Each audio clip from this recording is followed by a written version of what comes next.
All right, hey everyone, this is Nate and this is the Nader Tater channel. If you want internet that's not just fast, but actually super reliable, or maybe doesn't even fail over at all if you have one of your services go out, there are a couple new products out there that deliver on that promise where it's multiple WANs or multiple ISPs, or even types of connections, whether it be cellular, Starlink, or even fiber and coax, other options out there as well.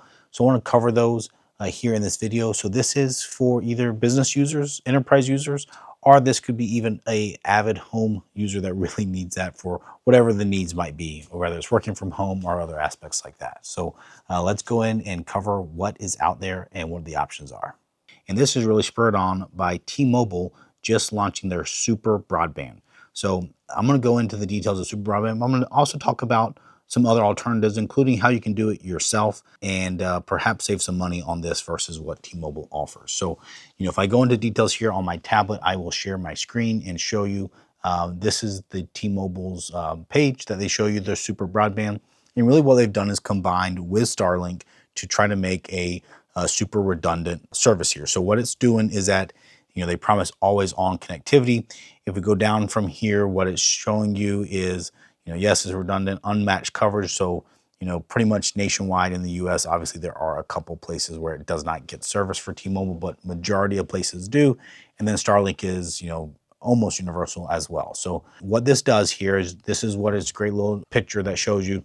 You have your active primary, which is 5G, which is T-Mobile's 5G Ultra connection there, which I typically can get some great speeds on T-Mobile. And then there's a secondary standby, which is Starlink. So it's out there. You actually get the Starlink hardware.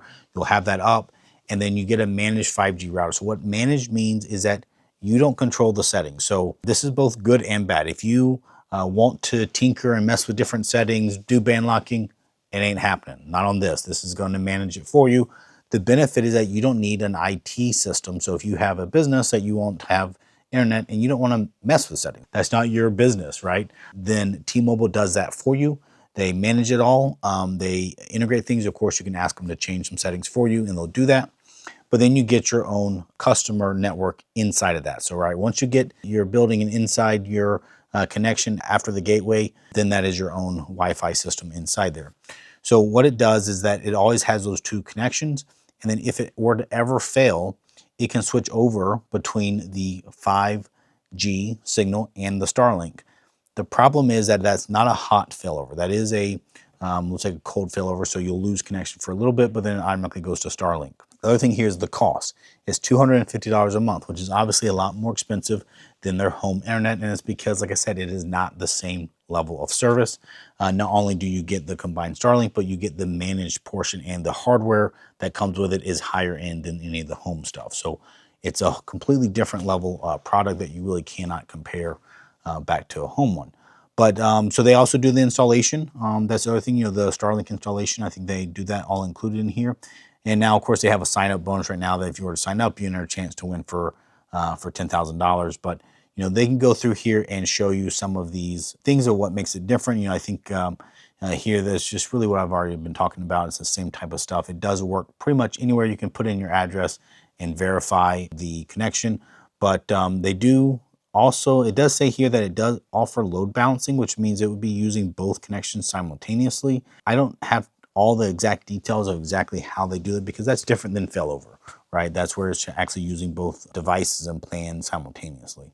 So what I want to talk about is another alternative, and this is Waveform Internet.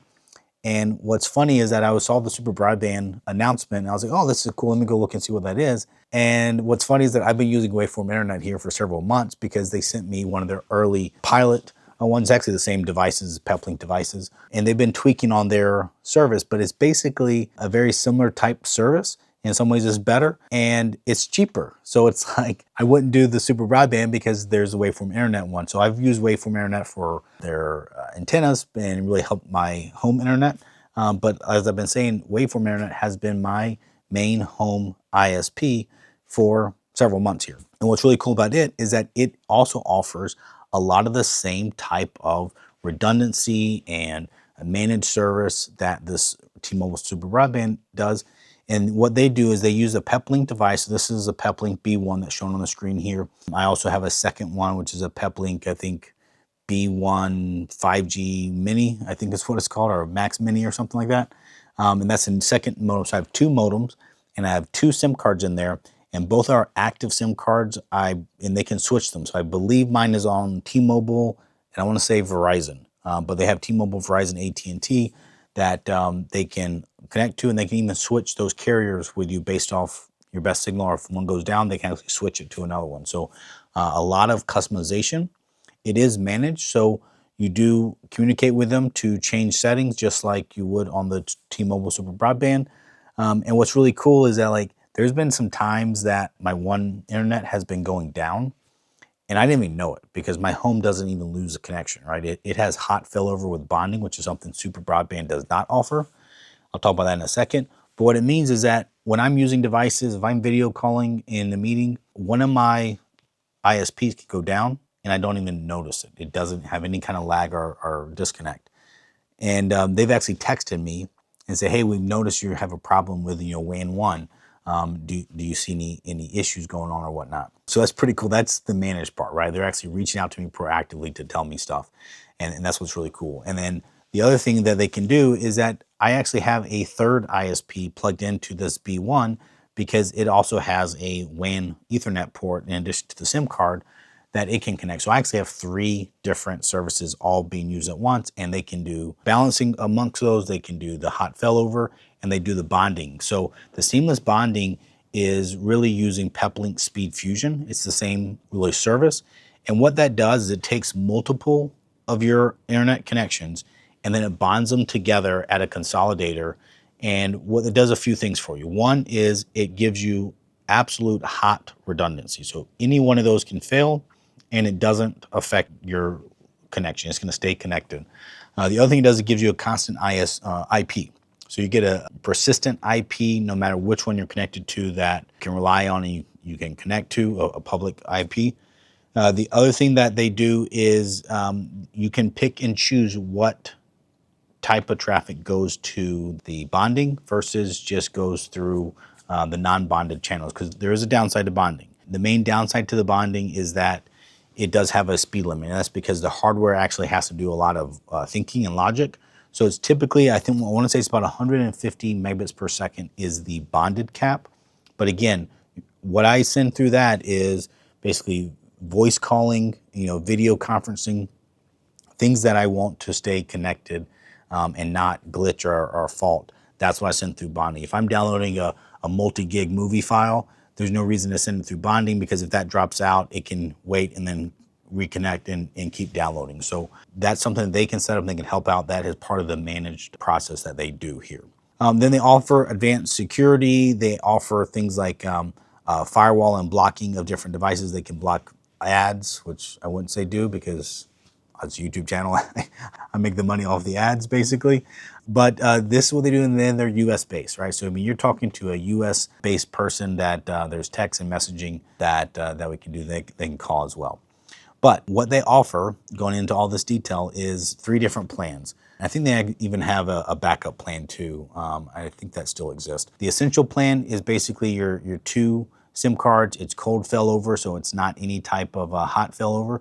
So in some ways, this would be similar to the T-Mobile SuperBroadband, and it's $125 a month. So it's literally half the cost of T-Mobile SuperBroadband. And now the data is unlimited. The secondary SIM is the 10 gig, so it's like a backup SIM plan on the backup side.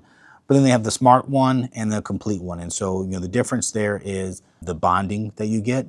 And that is, I think I'm on the smart plan, where basically I've picked which of my data I want to have bonded and the rest of it is not. So these are the really cool features that is coming out. I'm kind of excited to see how this expands, because I see this as a real benefit to businesses. In fact, I'm dealing with a construction site right now that doesn't have fiber and it doesn't have cable internet. Now I can run cable to it.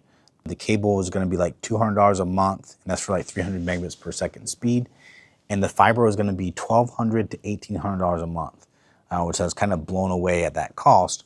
But I think I'm definitely going to be using something like this, because this is going to give me the redundancy, the speed, and it's much more affordable than those other options. Now, of course, as always, you can get a discount on Waveform products by using code NADERTATER at checkout.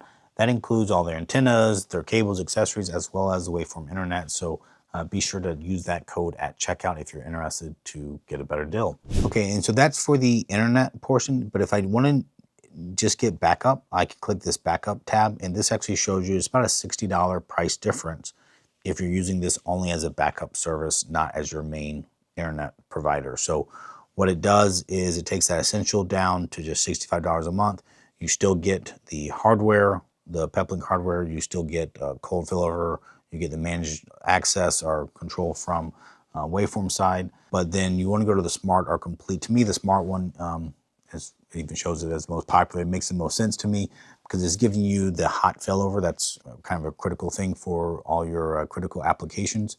And then you get your high priority SIM card, you get the persistent IP out there, and you get all their support and monitoring as well as unlimited data. So this is another option if you need to just back up on your plan. This is really cool. Now I talked about DIY. So I can buy, in fact I have some of these Peplink devices, and the Peplink does offer a SpeedFusion bonding service that you can do. The Peplink devices are not cheap. I have to say that. They are typically somewhere around $1,000 a piece. Some of them are a little bit cheaper, obviously, but you're really going to pay a lot of money for the devices themselves.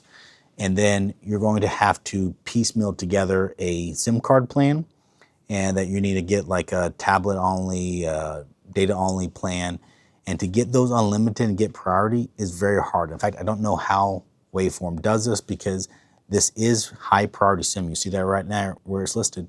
So that means that these are a higher priority than you get with the home internet, base level plan, which is a big thing.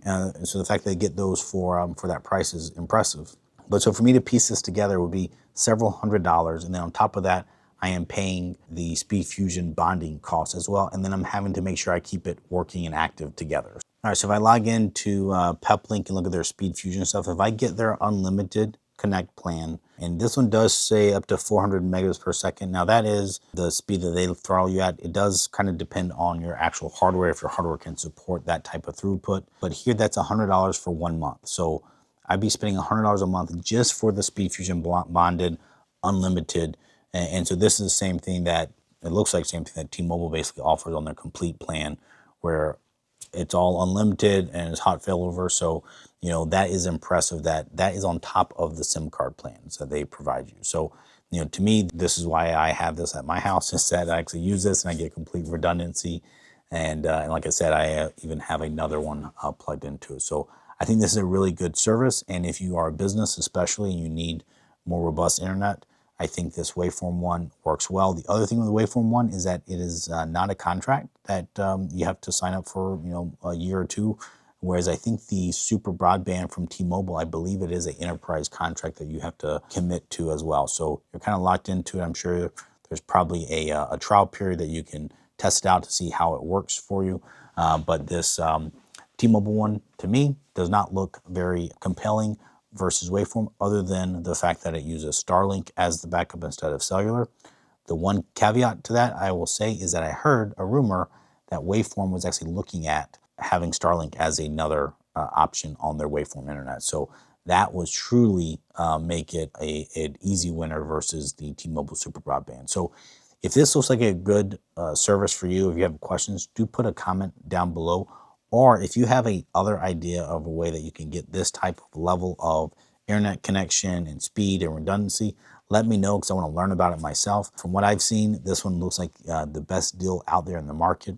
And it's something I'm going to look forward to using not only here, but at a future business as well. Thanks for watching. Hit that like button if you enjoyed this video. And then of course, hit that subscribe button and hit that bell icon so you get notified of future videos as they come out.